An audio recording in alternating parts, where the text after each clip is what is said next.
Hey everyone, thanks for coming back. Another segment of Michigan Conservative Roundtable. I have Kim, I have Mac, my name's TJ, and in this one we want to do a little bit of reflection.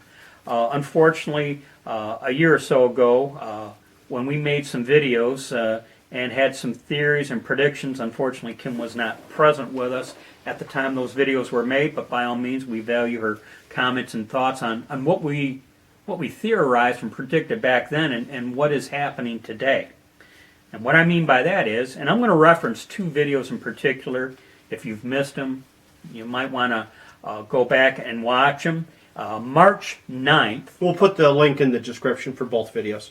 March 9th of last year, we did a segment on another civil war.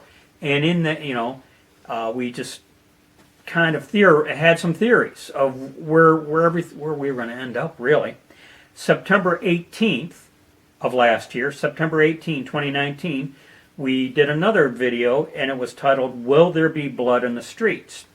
And in that segment, we referenced an article that I had read on the American Thinker website, and the author was theorizing two possible scenarios regarding this year's election, 2020 election. If Trump loses, why there will be blood in the streets. But if Trump wins, why there will still be blood in the streets. And we discussed that particular article and referenced what we thought was pretty much on mark almost a year ago in that article. In watching I went back and I watched both videos in their entirety, and I was struck at it's so easy to make predictions and theorize this and theorize that, and you think you're going to be right, but then you watch these videos and you see what's happening today and you think, holy cow, I was righter than I thought I'd be. And thoughts so far? Writer? Yeah, righter. More right. Yeah, more right. Well, yeah, of course, you always think what you say is right. Unless you're a liar, then you're saying something that you know is wrong, but or that's right is wrong. But yeah, we were spot on, I think, in what we said. And we had no idea, So we're going to start with the first video, and I'm just, the first video, the one that was released March 9th of last year, 2019, another civil war.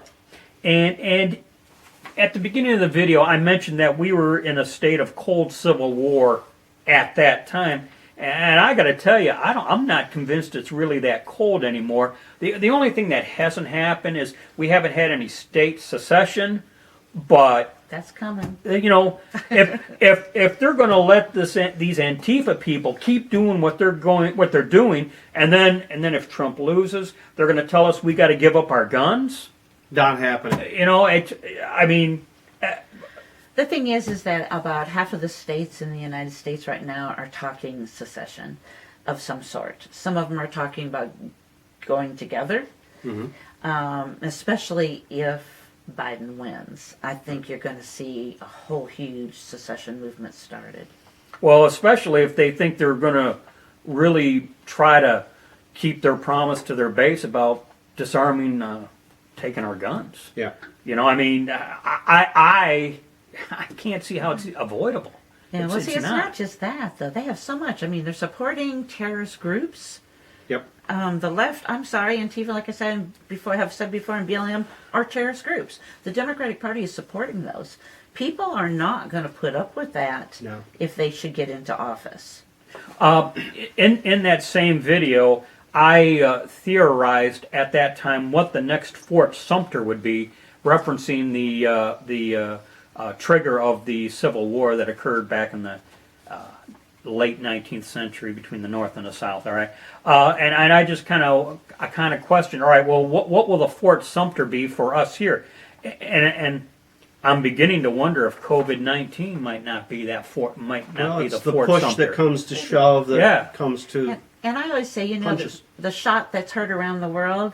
I think right now we're going to see another shot heard around the world if Whitmer continues her push on the people of Michigan. I think we're going to see a huge COVID-19 could be the breaking point. Right. Is what I'm beginning to wonder here. in the same video, Mac would later mention a two-tier justice system. Are we not seeing that right now? That's You got present. rioters and looters. They're being apologized for, given a free pass.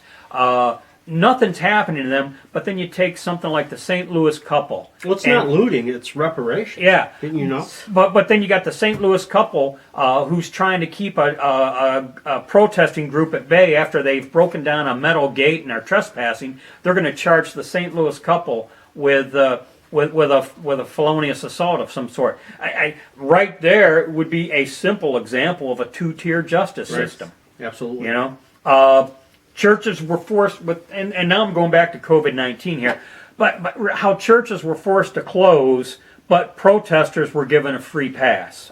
Exactly. You know, churches couldn't hold services, but your pot shops, your liquor shops, and your casinos were allowed to operate. Well, you can All only right. have 10 people at a funeral, but unless it's George Floyd's funeral or Oh yeah. John Lewis's funeral, then you can have 1,000 people in the church, none of which are wearing masks. Oh, and I'm still not over the Easter lily thing either. Okay, I'm. Well, it's an outrage. It's, you know what? It was an outrage. You know what? I'm Oh, the humanities. yeah. Easter lily. You know, watch that video. At around the 12-minute mark, you know, we mentioned Antifa being the strong arm of the Democrats, and back then they were it was a matter of stopping traffic and beating someone up if they didn't stop driving their vehicle. It is so out of control today I'm sorry. from what we saw a year ago. You know. Oh, it's far, far out of control. Now they're burning buildings down, blocking highways all the time and getting away with it. And if a car goes through them, then that car is arrested. Yeah. That person from that car. Well, and the media is complicit. You know, you've well seen the video with the guy saying, this is a peaceful protest. There has been some building burning, and then there's a raging fire of a building behind the guy, and he's talking about how peaceful it is. Yeah. As we were wrapping up that video, another civil war, towards the end, Mac here made mention of Trump's reelection, you know, assuming Trump wins, whether or not it'll put the Democrats over the edge. And my thoughts are, yeah, it could be gasoline out of an already out of control fire. Right. You know, I mean, if President Trump wins, gasoline on an out of control fire. Oh, it'll go out of control. That's where we're at. Because they're not getting their way, and their children, and they'll throw their temper tantrums and burn. Well, the cities. they've been spewing. The media's been spewing disinformation. Oh, Biden's got this huge lead. They're saying that so that when Trump wins big, they'll say, how could that be? He must have cheated because Biden had this huge lead. Yeah. We heard that in the last election. Yeah, they tried it Sure again. did. You know, it was Clinton was leading by a landslide. He's trying to control or get rid of the post office so we can't mail in vote. It's voter suppression. After the election, you'll hear the same thing we hear after every election. Black people weren't allowed to vote. Yeah. BS. All right. So, anyways, so much for the first video. The second one we released September 18th, 2019. Will there be blood in the streets? And just a quick recap. That was the one where the author speculated what kind of violence there'd be if Trump won. What kind of violence would there be if Trump lost? And at about the 4-minute mark, we again referred to Antifa as the armed resistance of the Democrat Party. Which they are. Which we know now is true because Antifa.com went right to Joe Biden's site. They sure enough did. I was, back some days back, I was watching the 5 at 5, and I heard one of them say that. I was kicked back in the lazy boy chair with Android in hand, and I said, well, let me try it. You know what? And sure enough, it went to Biden, and I was like, holy cow, they're right. Well, no one will condemn these people. And they're starting to be in the open about it. The Democratic Party is starting to openly support Antifa. Right. Where before it was sort of like under the covers. And now they are openly supporting. Yeah. And I'm going to mention the group NFAC, kind of the No Fooling Around coalition, you know, the F. And these guys, I do feel this could be dangerous. one, they claimed their willingness to embrace violence, but also they're just out and out lack of training in regards to, I mean, they're shooting themselves. You can only hope they continue shooting themselves, I guess. I don't know. I won't lose any sleep over it. But, also in that particular video, I mentioned Portland and Chicago, and I specifically mentioned Portland because of the way they were stopping traffic and whatnot. When we did that video, I didn't envision Seattle playing out the way it played out with the Chaz and the Chop Zone. But that just goes back to what we were doing in us referencing. They let them Portland. do it. Yeah, they let them do it, and that's what blew my mind. Austin, Texas will be next. They will have their stronghold. Can you in imagine Austin, if we Texas. went down in Detroit and set up a few blocks of abandoned area, which there are many of in that city, and so this is the conservative zone. Only conservatives can come into this area. And put roadblocks And put down. roadblocks up and had our armed guard. Yeah, they'd wipe us out in half an hour. Here's my thing. They have a problem against our wall, but yet they can set up their Right. own Well, zone that's the- in You know our what? country with a wall. Hypocrisy of everything they say. Detroit has always been complaining about 8 Mile being the dividing line. Yeah. Even though I wouldn't say it's so much the dividing line today that it might have been 20 or 30 years ago. At the risk of firing up Mac, he mentioned in that particular video, Mac mentioned how different Democrat politicians were openly advocating that their supporters get on our face. Oh yeah, Maxine Waters. Absolutely. Get on our face. Well, Crowd in on us. I'll tell you what. With what's going on now, they're more than getting in our face. Well, going to the title of that video, there has been blood in the street. Already. Yeah. That retired police captain who was murdered by these people is one example. And going to the fact we didn't realize we'd be so on point. Right.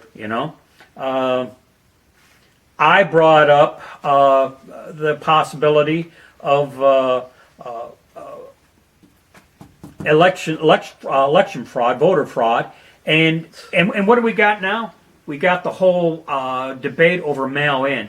My gosh! Oh, and the postal union is endorsing Biden. Yeah. So you got the postal union endorsing Biden, and we're supposed to just be fine and dandy with the whole mail-in thing. Yeah. But I don't think the so. post office doesn't deliver the mail they're supposed to. They deliver to wrong address to us all the time. I get that all the time here. I get, someone else's address, 293, or something like that, some crazy address. So how are we supposed to trust them with our ballots? I don't. How do we know that they're going to put them in our mailboxes Why don't and we not let use them the as sign? Why don't we let the NRA handle all the ballots? Oh yeah, Let's that'd be suggest that. yeah, that'll never fly. No. But the point being was I voiced the concern of voter fraud, and where are we at today? We're arguing about, well, why can't we do mail-in voting? It's. And there's always been absentee voting, which I've known a number of people who do it because they think they're too good to stand in line, or they don't want to be bothered. And I say, if you don't want to be bothered, then you don't get to vote. But so they misuse, and there are other people, of course, who can't get out and vote who use absentee balloting. But that's not what we're talking about. They're selling it like it's absentee It's balloting. not. It isn't.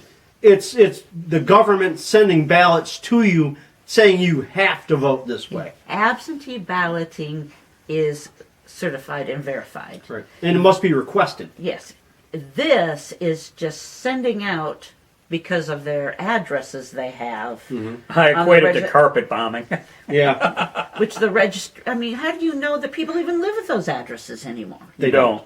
They Yeah. don't know. Further on in the video, at around the 12-minute mark, I made reference to rural and flyover country, how they were not going to just sit back and let this all play out. There would be pushback, if not out and out rebellion.